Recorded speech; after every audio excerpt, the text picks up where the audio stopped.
Stay hungry, stay foolish.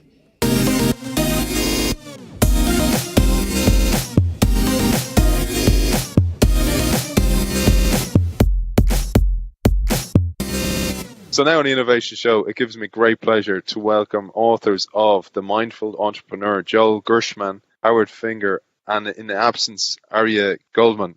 Welcome to the show, guys. Thanks very much. It's nice to be here. Arya couldn't join us, but he's here in spirit, and he'll be here in the interview in spirit. This book is so important. I was so happy I discovered it because it sings to so many points we cover on this show all the time, that business has become holistic. It's not just about doing business and dying on the way of getting there and all the suffering and struggle you go through. And, you know, your story, Howard, really clears up that, and how Joel and your meeting of Arya made your holistic journey possible and has led to serious success for you. But Joel, it'd be great to start with you because the context in which you wrote this book, it'd be great to hear a little bit about that. So why did I write the book? Probably a few reasons. First of all, I work as a business coach, and I work with many business owners, and I find that many of them experience similar situation to Howard, where the business literally dominates their life and causes undue stress. And what I wanted to do was empower people by showing them Howard's journey and how you can transform business struggle and personal difficulty into a life of growth, meaning, and freedom. And Howard's journey illustrates how it can be done, despite a very, very difficult situation that Howard was in. Do you know what I love you did, Joel? You synthesized business knowledge. Many books I've read as well, Jim Collins, Simon Sinek, and even Man's Search for Meaning by Viktor Frankl. You've synthesized then. So that was the IQ part of the story. And then you used emotional quotient, EQ, by telling Howard's journey. Howard, the book opens this way, and it's told like a story, which is brilliant because you can really relate to it. And you share so much of the journey behind the scenes as well, which we don't see, Howard. It'd be great if you tell us the story from the days where you were made redundant and you went into business. That's a long story. How long we got? So I think the principle was, same with me. I'd read a lot of consultants' books, and what I felt was that many consultants haven't lived and experienced the pain, the pressure, and the joy of running their own businesses, and what that means both personally in the business and in your own life. And I was I guess successful. I was a sort of a guru in the internet stage. We launched, I worked for a company called Global Sources, which I just got a check a week ago. They were public. We went public together. I was involved in helping them go public on NASDAQ when we launched globalsources.com, and that was in 1993. So the very, very early days of the internet.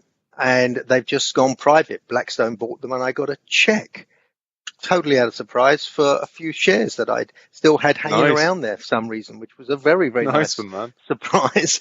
But yeah, I thought I was a superhero running one of the very earliest business-to-business websites. And then when the dot-bomb happened, my share value went from $89 to $2. And of course, I wasn't fully vested, so I couldn't even sell those. And then I was made redundant. And I will never forget standing in the shower crying. And at that point, realizing that I didn't want to put myself into that situation ever again, where my life, my income, and I was, always very passionate and committed to whatever I do, was in the hands of someone else. And that's what really drove me to then one of the reasons why I took the plunge and went into setting up my own business called VentureWorks. Now, there's a whole backstory as to why VentureWorks and why online learning, et cetera, which I don't think we'll go into here. But when I set up that business and then set up VentureWorks and then realized just how hard it is, and how it's not a job, it's a lifestyle. And running a small business means you never take a break. You're always thinking about it when you go to sleep. And the book opens when things had got really difficult, which now I realize with the feedback we get from many people who respond to the book, they contact us and say, "You're telling my story. How did you know my story?" And I think that I have, not intentionally, but I've written, or Joel and I have written, the archetypal small business story of the struggle. And I decided at that time that if I was going to tell it, I needed to say it as it was, with, as I say, warts and all. And as you see, when we open the book, it opens with those. Many of you will know this, that waking up at 3:00 in the morning, terrified that the business is going to fail, you're a failure, you have to pull the kids out of school, have to sell the cars, which you can't because they're leased, all of the cash flow problems, all of the stresses that many small businessmen, business people live all the time. And what I realized was, of course, I thought it was me and my business, but now we realize, and especially having with the book and the feedback, is that there are so many people living that stress.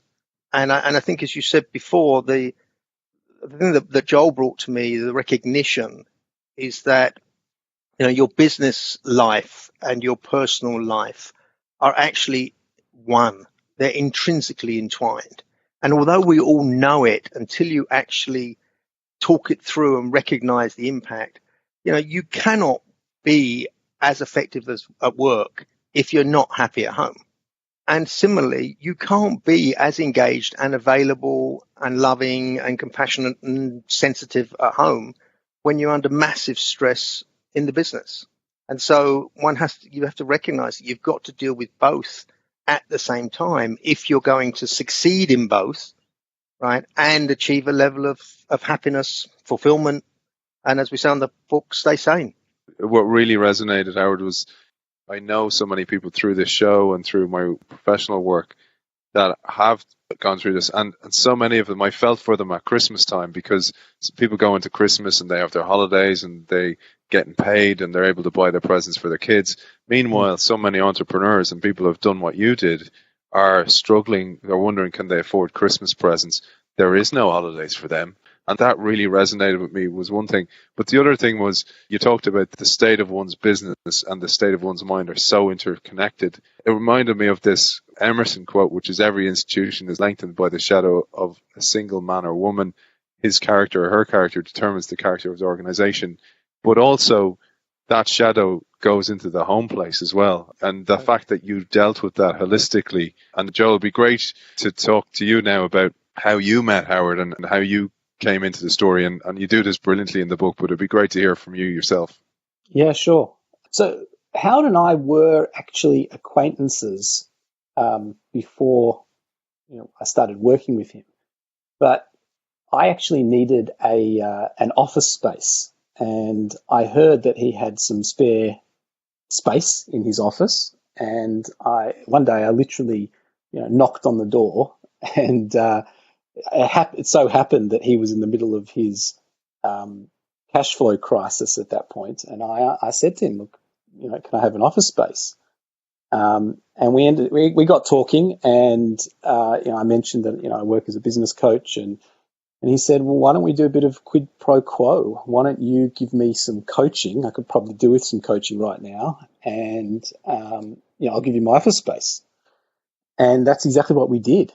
And we started, I started coaching him. And, the very first issue we dealt with and we focused on was his cash flow problem. He was facing massive cash flow problems at that time.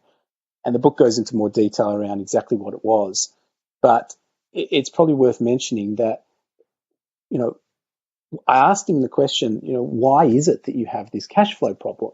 And the immediate answer was, well, because customers are slow to pay, and the economic situation is difficult, etc. Very answers that were focused on external causes. And I asked him the question, but how did you contribute to all of this, right?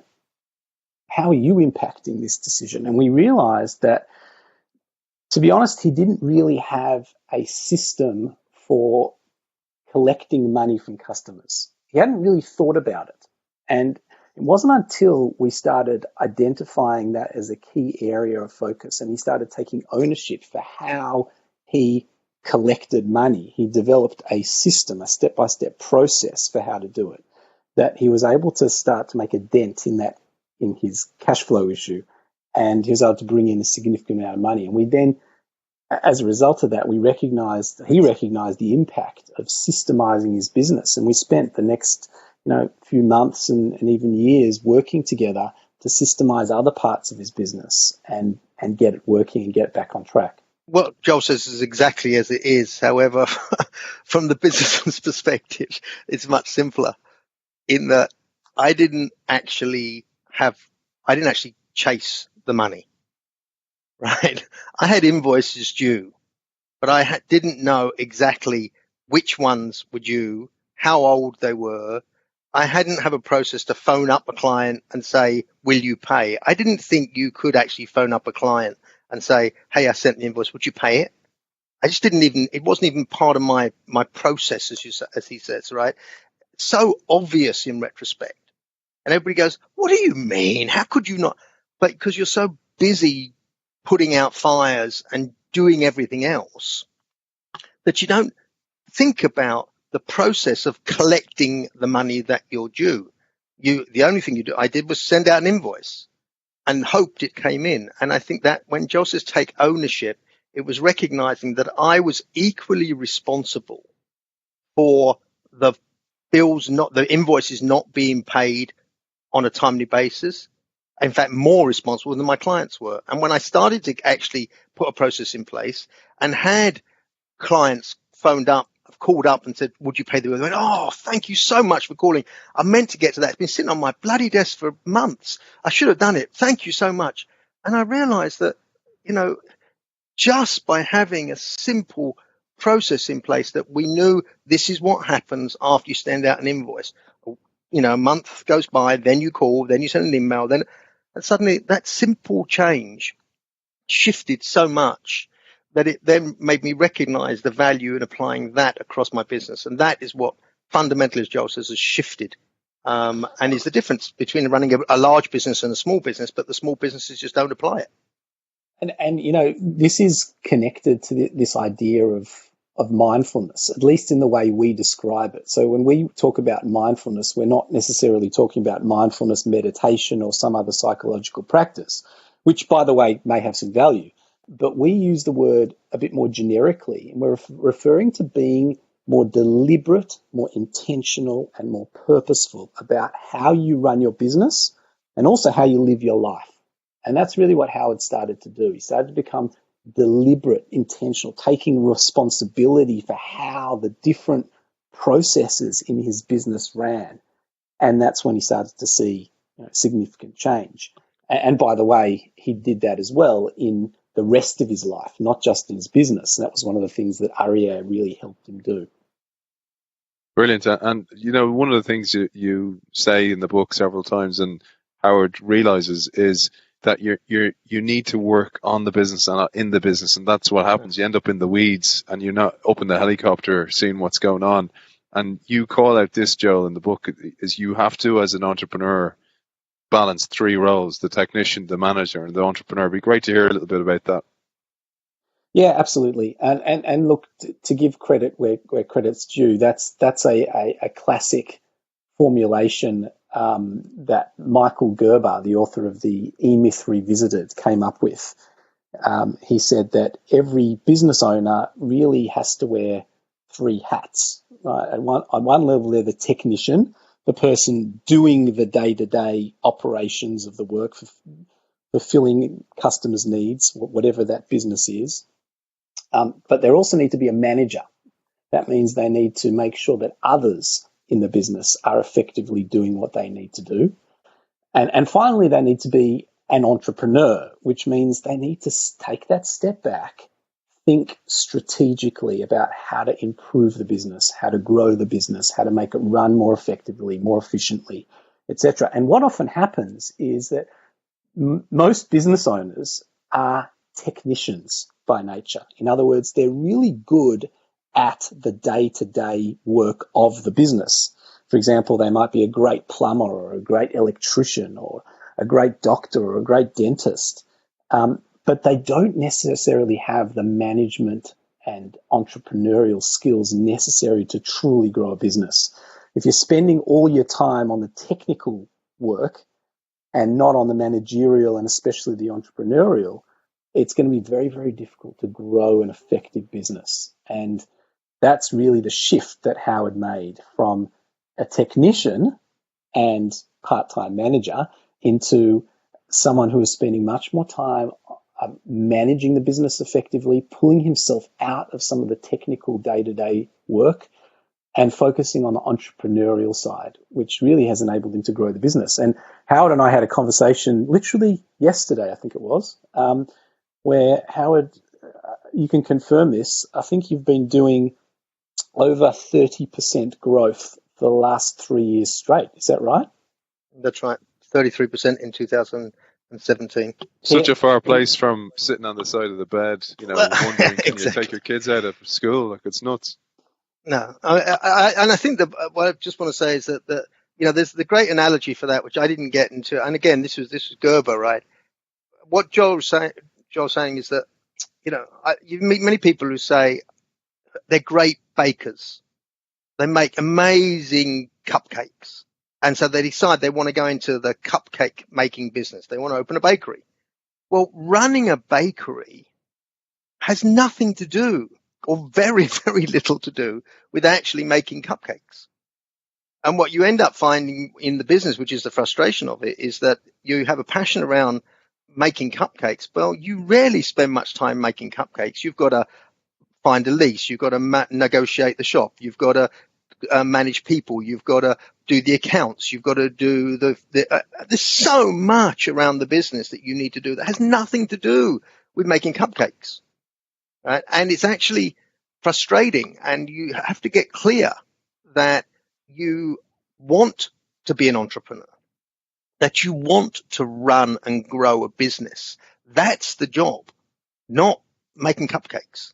And so you end up giving up a lot of the creative pieces of what your original driver was, which I loved writing courses for online training. I don't do that anymore. It's not appropriate. There are better people who can do it than me now, but there are other things that I have to do in terms of management and entrepreneurship. Now, I still put my hand in every now and again, and I still oversee things. But you have to recognize that being an entrepreneur is far more than being the technician. I think once you do that, and it's a very scary thing to do once you're in the business, is to as you say, work on the business rather than in the business. Stopping from working in the business and taking time to work on the business is a terrifying moment, because you think, I've got all these fires blazing. Well, I'm just not going to put them out. And Joel says, let them burn. Yeah, and you feel you probably don't have time either. You don't have time to be putting. That's what I'm saying. You never have time. What happened? First of all, you don't have time to get everything done at work, and then you're constantly feeling guilty because you're not spending enough time at home or with your kids or talking with your wife, right? And then you don't do either well, and then Joel comes along and says, "No, don't do either. Just focus on." And you go, "What?" Yeah, but that's the difference, and it's once you do it, you're open. Yeah, and your openness, actually, I mean, that's a key piece as well, is that you were open to it, and so many businesses are. And we'll come back to purpose of the business and, Joel, your expertise in a little while. But I suppose one of the things that dawned on me was what you're saying there, Howard, is businesses do this, big corporations, they're doing stuff, pumping out products, making products, rarely questioning why, or rarely coming up with a real purpose why they're doing it. But we'll come back to that in a sec, because there was a great analogy you gave in the book as well, which is that rowing a boat is very different to commanding a ship. It's a very different skill, and you talked about that. And one of the key things, Joel, you touched on is systemizing the business. It'd be great to hear a little bit about that. Yeah, look, it's connected to this whole discussion we're having about moving from a technician's role into that of a manager and an entrepreneur. So we talk about this idea of kind of breaking free of your business, right? Trying to set up a business that gives you the freedom to choose how much or how little you want to be involved. That's what we mean when we use this term, breaking free. But that doesn't just happen on its own. You actually need to create the business in a way that frees you up to be able to focus on the entrepreneurial side and spend time with your family, etc. And to do that, you need to systemize your business. What does that mean?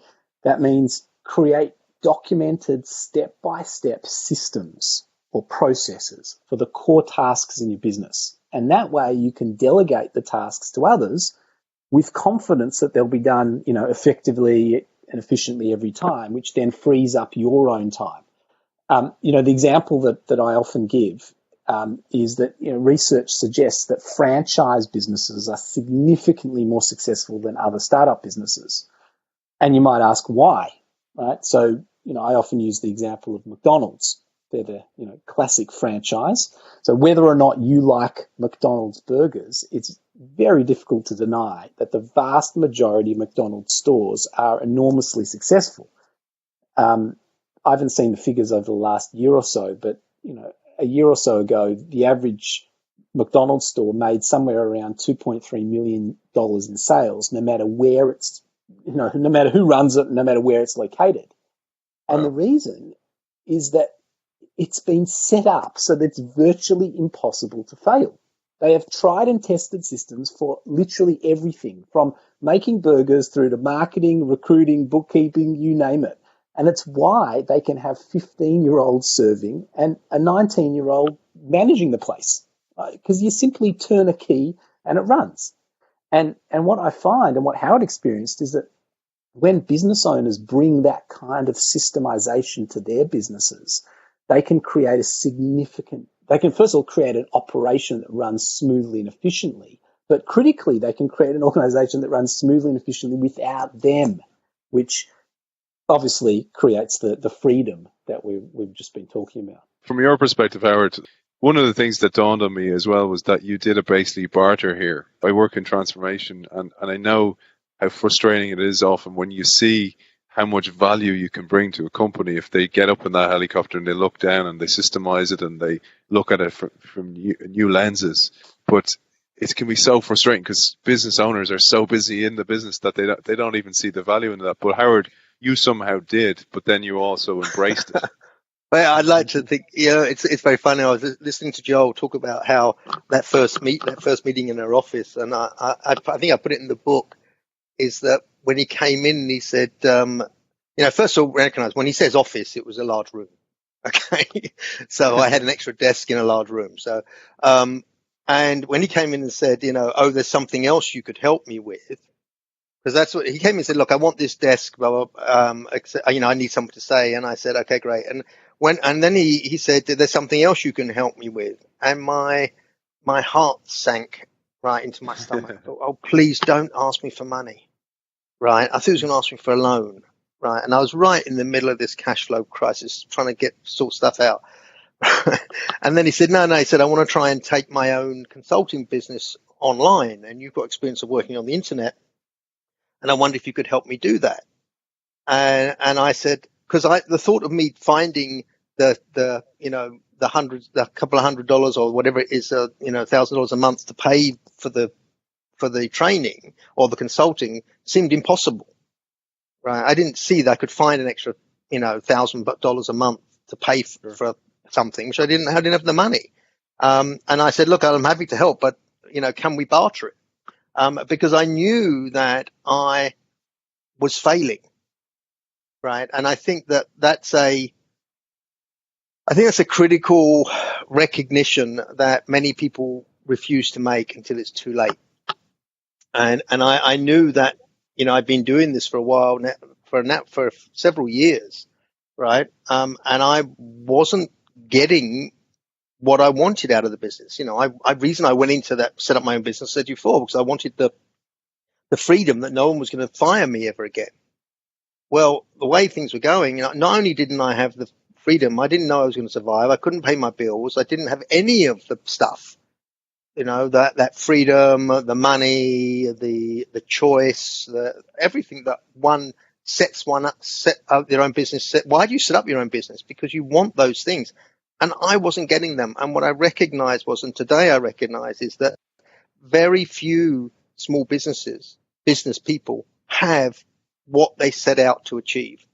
And when you are willing, and it's a very difficult thing to own that, right? Then I recognized I had to find help.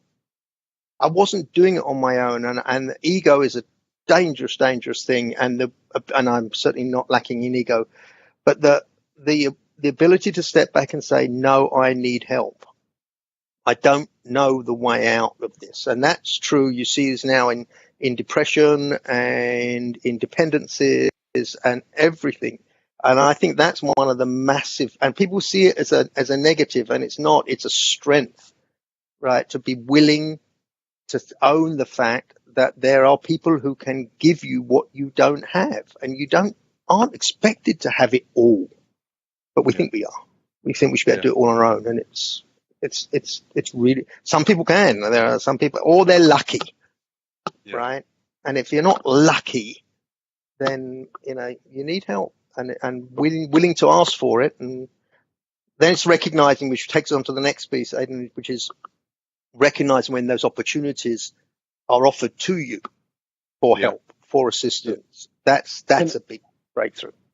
Can I just add to what Howard's saying, just going back to the actual experience? So I think, to Howard's credit, he was open and recognized that he needed help at that point. But Howard's no, if I can say this, Howard, with you on the line, Howard's no pushover. He doesn't just necessarily accept or agree anything that anyone says to him. He needs to kind of see the proof in the pudding, so to speak.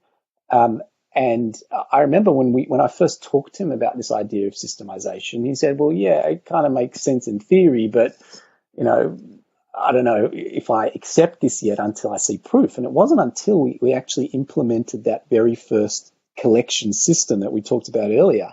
And he saw, I think it brought in something like, what was it, Howard, 35? No, 80,000. Oh, yeah, in the first week, £35,000. So sometimes people need to implement part of it to see the impact, and then that opens them up to being able to accept more help and more advice. And I would say you're a businessman. If you are going to take on any of this sort of coaching, consulting, support, test them, right? Say to them, listen, I'll do it, but prove it to me. I'll commit whatever time or some money, but limited money. But I want to see evidence, and I need to see evidence quickly. And that's the challenge I gave to Joel, and he delivered. After that, it was difficult to say no. Yeah, absolutely. And it segues nicely. So we talked about the holistic approach, and REA came in at this stage, I suppose. And Joel, it was you who introduced him to Howard. And it would be great to talk a little bit about that. And then, Howard, your experience of REA and how you found your own purpose. Yeah, sure. Yeah, look, I mean, I saw that Howard was in a difficult state, and not just in terms of his business, but personally, interpersonally, he was extremely stressed and not seeing his family enough. And as we said earlier, the state of your mind and the state of your business are deeply intertwined. And, I'm not a psychologist or a counselor by trade. And so I referred him on to speak to Ariel, who is an experienced counsellor, and I felt like he could assist him in that area. And that's exactly what he did.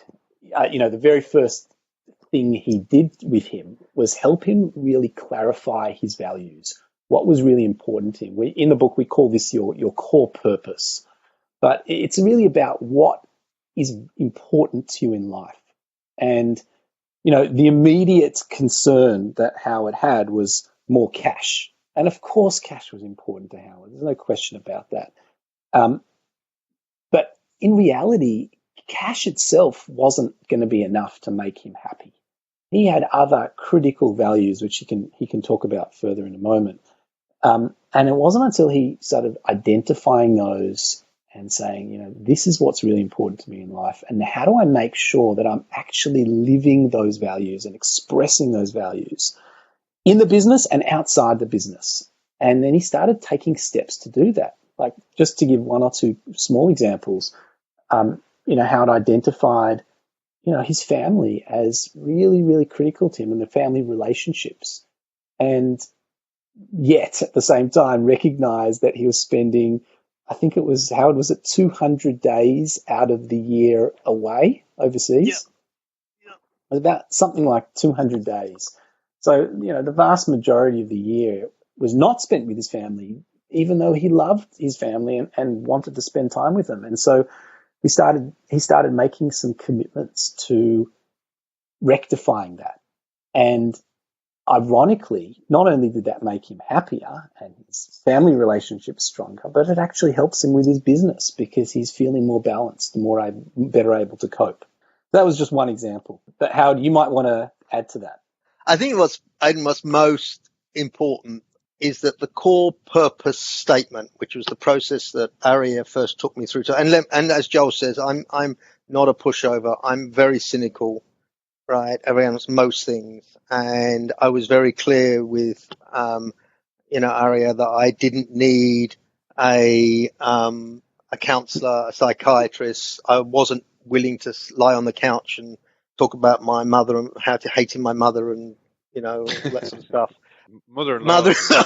Yeah. I wasn't going to talk about killing my mother-in-law. No.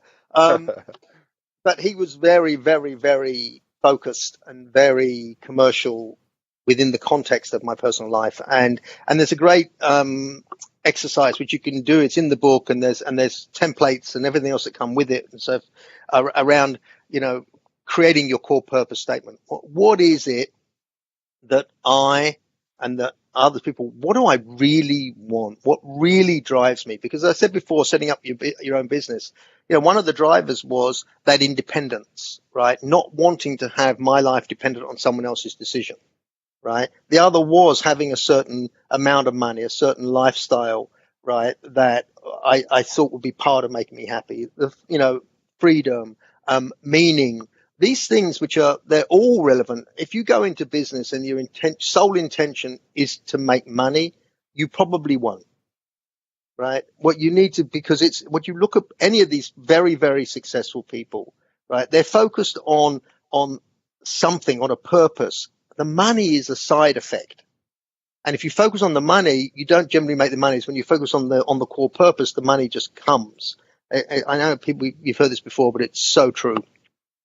So the Aria made today that same core purpose, which is to create the greatest sustainable value, no excuses. That's my core purpose.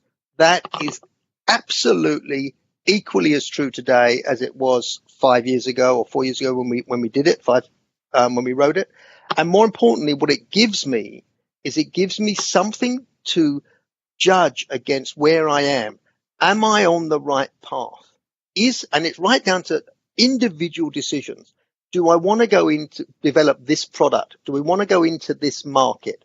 Do I want to take time off and go to Iceland and see the Northern Lights? Whatever the decision I'm making, I can map it against that core purpose statement. And so long as it's aligned with it, then I know I'm on track. And if it's not aligned with it, then I need to say no.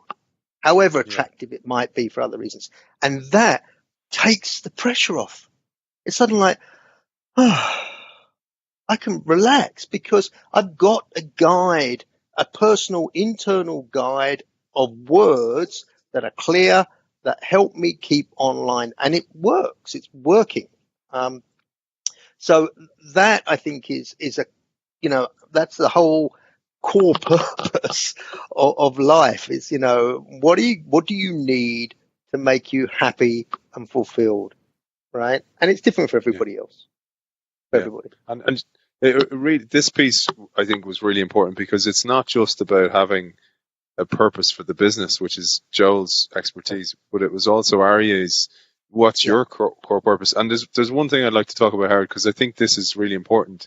Is the self-talk piece. So your self-talk was, outwardly you were going, when you got, and I won't give away the whole story because I think people should definitely buy this book. It's a brilliant business book, life book, everything, spiritual book.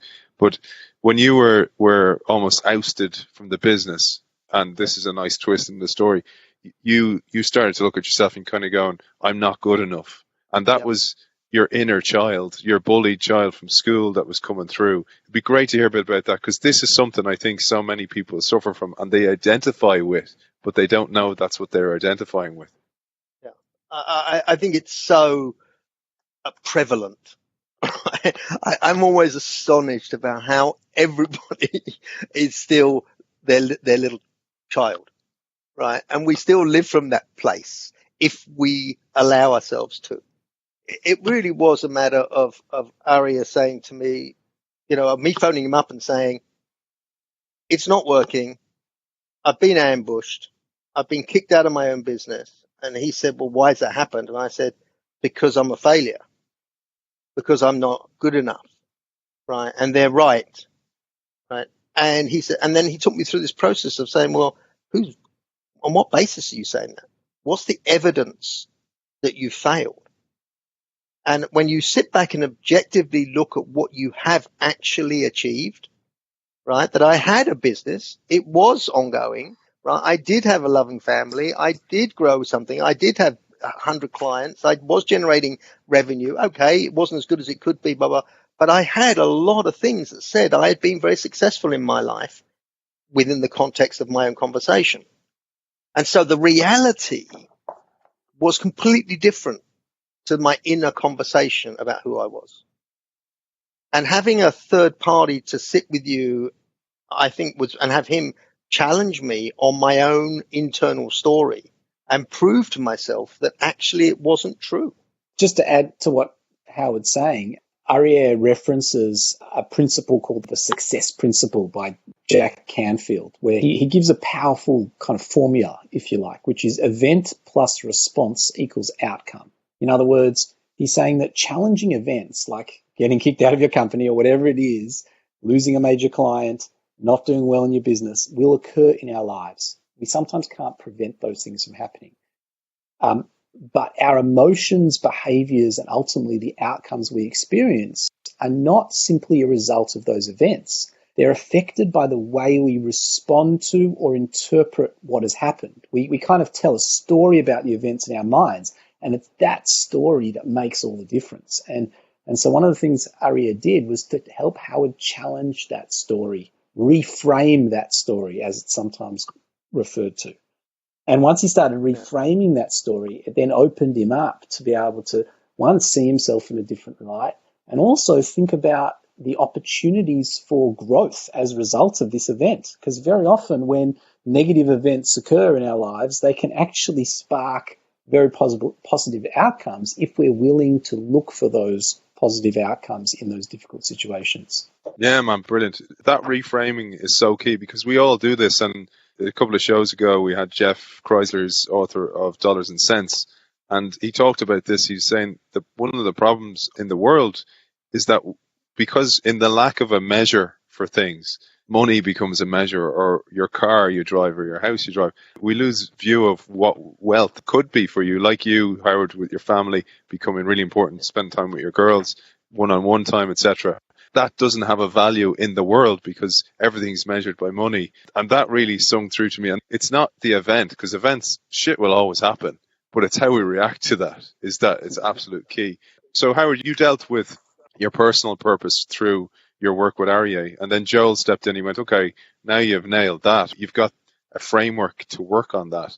Next is to look at the business. Joel, it'd be great to talk to you a little bit about that. So once he'd identified that core purpose, what we then said is we need to identify a purpose for the business, and a purpose that aligns with his personal core purpose. And, this is a point that Howard was kind of alluding to a little bit earlier today. We sometimes think of the purpose of the business as making money, and of course it must make money if it's to be a successful business. But the underlying purpose of the business is not about money. It's about helping, serving customers in some, fundamental way. And it's not until we identify that underlying core purpose that we have a clear sense of what we need to focus on to make the business successful. So that was really kind of step one.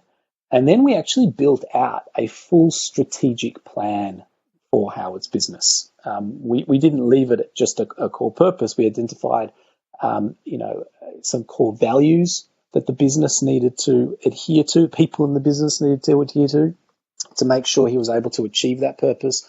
We identified a vision.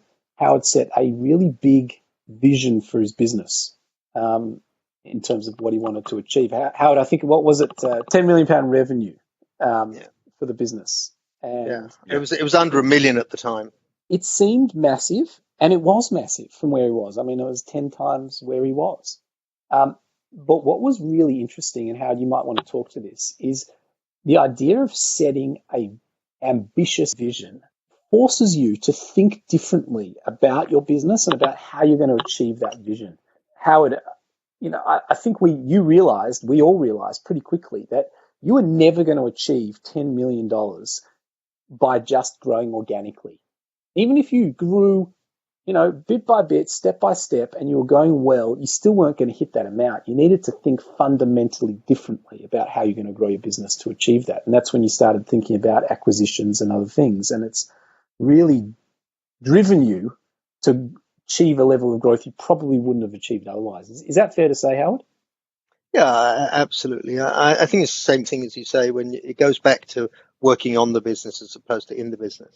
First of all, to set a challenge, and it has to be, it's not about realistic. It's obviously there has to be some possibility of it occurring. Otherwise it's meaningless, right? But I could not at that time I did not know how we would get from £1 million to £10 million within 5 years, which was the goal by 2020.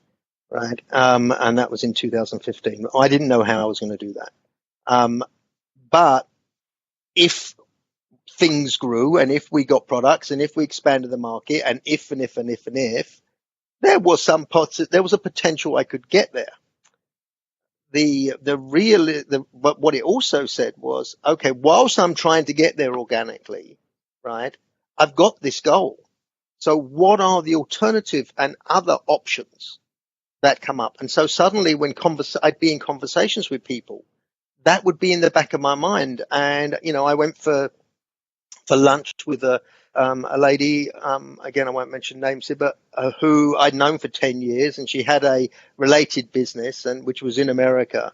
And we were basically in the UK and Hong Kong and Australia. And I sat with her, and as I'm listening to her, I said to her, do you want to sell your business?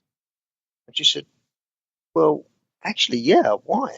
Why did you think that? I said, I don't know. I said, but I just thought that put your business with my business, and I've now increased the revenue by 50%, and you want to exit. And so maybe we can come up with a deal that gives us both the benefit, and then that gets me closer to my 10 million target within 20 years in a much better way. And she said, I'd be really keen on that. Well, we finalized the terms on Christmas Eve just now. To close the contract. Thank you, and we closed the contract on the 31st of March. You have a habit of that, the Christmas Eve. Yeah. It seems exactly. to be a pattern. That's true. That's true. You have to look for those patterns, right? And then I got now you're saying that next Christmas Eve I'm going to be looking for the next one, right? I think it's a great segue because I think there's several things. There's so much to discuss, but one of the things that setting the vision does, and a lot of the processes does, that gives you the freedom to think differently, right? The famous Apple statement, but to think differently. And what I mean by that is that Aria taught me this, and I don't know the difference because it became really weird between Aria and Joel. I mean, I think there was a conspiracy between the two of them because it was so aligned between both of their philosophies. They were very different, but totally aligned in terms of taking. That's why personal vision statement, core purpose, and the corporate. Now, I'd done vision and mission in the corporate world I've been in before, but it wasn't until by creating that vision statement, which was to create a safer, fairer, more honest world. Now that came out of we do compliance training, but it resounded and it was true for me. Right. And again, it allowed me to focus the business and stay targeted within a very broad opportunity, but stay focused. And then what it did was when events occurred, good or bad, I could look at that event objectively and say, that's interesting. It's not. Sometimes I say that's shit. Right. But step back and say, well, how does my core purpose and the business purpose relate to this, what's happened? And how am I now going to move myself and my business forward within the context of what's occurring? And suddenly it created opportunities. And if you suddenly see every event, good or bad, as an opportunity to move the business in some way or move yourself in some way, right? Suddenly it opens up so much potential. Sometimes there's nothing to do. And it's like, well, I'm just going to sit here. I see it. I'm not going to react to it in any negative way. Same with the little child. I'm not going to do anything. I'm not going to emotionally respond because I don't actually need to. And so that ability to look at opportunity, recognize that events and happenings as opportunities to grow, right? That's a massive, significant part of this whole of the process of giving yourself a sense of fulfillment and satisfaction and peace. Just to add one thing, so we've been kind of talking about these big picture ideas like purpose and vision, and they are just so fundamental. But you asked about the strategy, the process that I took Howard from. So it went from those high level fundamental ideas down right into the granular level, and we really started looking at multiple systems within his business and looking for ways to optimize them. For example, Howard's financial reporting system was, I think it's fair to say, almost non-existent, right? It wasn't clear. He had no insight into whether he was profitable or not, which lines of products were profitable. And we set up a financial reporting system, for example, and it went into the granular level in terms of his marketing. We set up some, marketing strategies focused around this whole idea of content marketing, which has become very popular today. The idea of giving people a taste of what it is you're offering them, often for free, to build credibility and trust. And that is often one of the most powerful marketing approaches. And Howard started to do that. And he's still doing that today and bringing in significant numbers of leads as a result of that. So we started with the big picture, and then we moved right down into the granular level of his systems and his marketing strategies as well. And Aidan, I just want to come from the business's perspective. When Joel says financial management system, right? It's to me, even now, it scares me when he says that, because I think, oh my God, what do I know about that? That's too difficult, too technical. Right? We sped up a spreadsheet, an Excel sheet, and he literally helped me put the right things in the right boxes, and suddenly I was able to actually see how much money was in the bank, how much money we were making, what revenue was. I was able to actually understand what the financial management of a business means. And I know from many friends that most small businesses don't manage their finances. Why? They have cash flow problems because they don't know how to, because they don't have the data. And actually, it's only because they haven't got the system in place, the process in place. And it's much, much simpler, right, than I ever thought, right? And I think with all those things, don't be terrified, don't be afraid, because it's not that complicated. You can simplify it right down to stuff that everybody can understand and apply. I had no idea about running a financial side of the business at all, right? So I just want to say that it's intimidating. Some of the language is intimidating. The reality, when it's brought down simply as Joel does, it was obvious. Yeah, and do you know the thing that really dawned on me is like you were given new lenses to look at your life through Aryeh's work, and then Joel gave you new lenses to look through your business, but it also made you then look at your own life and your family, and I'd love to talk about as well the support you had from Andrea, your wife, because that seemed to be a key piece, because she stuck through you and also helped you get back in the game when you were thinking of packing it in. Totally. So we all need community. We need people, right? There's very few people. I don't think you can be happy on your own, totally on your own. I don't think there's any point. I'm blessed with a real hard-ass, tough partner who won't let me, get away with anything, right? You lift the toilet seat up, man. No, I used to. Yeah. You come try it. And you know, I wouldn't wish Andrew or anybody else, and I wouldn't want to have anybody else, right? And so yeah, without, again, you don't get the support, right, unless you are willing to give it, right? And I think it's, again, Andrew knew the pressure we were under. She was living the pressure. And I think that's one of the things that she said we should write a book about, which is the entrepreneur's wife. Because our spouses, right, male or female, our spouses, right, have a way harder time because they have no control, right? Everything is in our hands as the business people. And, you know, I wrote in the book and I'm so amazed that she allowed me to write this and, you know, show our vulnerability and her vulnerability. You know, when she goes into the grocery store and the credit cards don't work, none of them, right? And it's our local store where she knows people and there's nothing she can do about it. Right. And if she comes home and she comes home and says it with tears in her eyes, not as a, you know, you've got to fix it, because she knows that I was trying, and sometimes she does get angry, of course, right? We all do.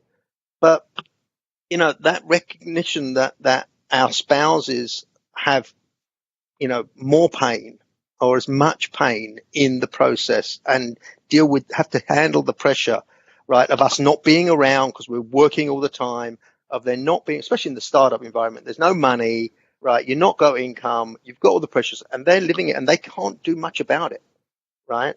So that I want to publicly, again, which I do as often as I possibly can, acknowledge Andrea and acknowledge all our spouses for the support. Yeah. And at the same time is standing up and owning it and being honest with them, right? And that's what it was with Andrea, saying, look, I know I'm not doing this well enough. But I don't know how to do it, and I don't know how to do it better. And she was the one who said, "Speak to this guy, Aria. If Joel says speak to him, speak to him, right? Yeah. Find out what he's got to say." And so, and she recognizes who I am as a person and what I need to make me fulfilled. And so, you know, gave me permission to be selfish and to you know, run my own business and build the business. And you know, as I said, in February, we're going to Iceland to look at the Northern Lights together. And now she travels with me, right? She has a new job. She's got a new job title. She's just yesterday resigned finally from her own job, which she was doing part-time recently. And she's now got a new job title called Trailing Spouse. Beautiful. And she travels around the world with me. Yeah. And it's such fun, right? It's like a poor man's version of Entourage, man. Yeah, I think so. Maybe. I think I almost, a cleaner version, but just as much fun, and you know, not as much drama. And we do a lot more good when we travel. I think. Brilliant. No, and you know that exposure of the vulnerability comes across in the book so well. And when you buy the book, and it's available on Kindle and paperback, mindfulentrepreneur.co/the book, the hyphen book. And there also, when you buy the book, you get a load of resources, and they can be used to basically framework your business, systemize your business. Highly, highly recommend it. Your story is like a template for so many entrepreneurs, their own story. But a final word from you, Howard, and then from you, Joel, as well, would be great. I want to come back to that concept I talked about, that, you know, the whole book is called The Mindful Entrepreneur. And just coming back to that idea of mindfulness, I believe that if you want to improve your business, improve your life, your very first step is to make a commitment to stop lurching from one day to the next and to start thinking deliberately and strategically about your business and your life, to start working on your business and on your life rather than just in it. And that's really what being a mindful entrepreneur is all about, from my perspective. And before we go to Howard, Joe, where can people find out more about you and your own business? If they jump on mindfulentrepreneur.co.co, they'll be able to find a bit about our book. They'll be able to find a bit about our online program. If they want some, you know, in-depth training from Howard and I and Aria, on how to take the principles in the book to the next level and really apply them into their business, then they can do that, and they can also access some one-on-one coaching from me and my team. Well, we wish you the very best. And Howard, final word from you as the main character in the book. If I can do it, anybody can. I'm not the mindful entrepreneur. I'm the mindful entrepreneur wannabe. It's a process. It's ongoing. There are some people who clearly are capable of doing it on their own. I think there's a lot of us who aren't. We wrote the book and we wrote the book in the way we wrote it because my personal mission statement is to create the greatest sustainable value. That's what the book's about. And I believe that there's value in the book. I think it's accessible. We've created a whole bunch of videos, of interviews and discussions with Aria, with Joel, with myself together. I think they're lighthearted. I think they're very real. And I would highly recommend that people use them. If you have that personal capability, which I didn't, to actually work through the videos and the book and the resources on your own, you will change your life and change your business. I would commit to that. And if you can't do it on your own, which most of us struggle to, then, get some coaching, spend some time, you can, whether you use Aria and Joel or anybody others, we don't care. Because you can have a life that is fulfilled, is happy, is meaningful, is successful. It's possible. And you just have to, take the action and work on the business, not just in the business. Beautiful, man. That's a lovely way to finish. And as I said when we talked first, when I read the book, when we got on the call, I felt like I needed to give you guys a group hug because I felt I've been through the journey with you. But it's been an absolute pleasure talking to you. Authors of The Mindful Entrepreneur: How to Rapidly Grow Your Business While Staying Sane, Focused and Fulfilled. Joel Gershman, Howard Finger, and in absentia, Aria Goldman. Thanks for joining us. Thank you. Thanks very much. Pleasure.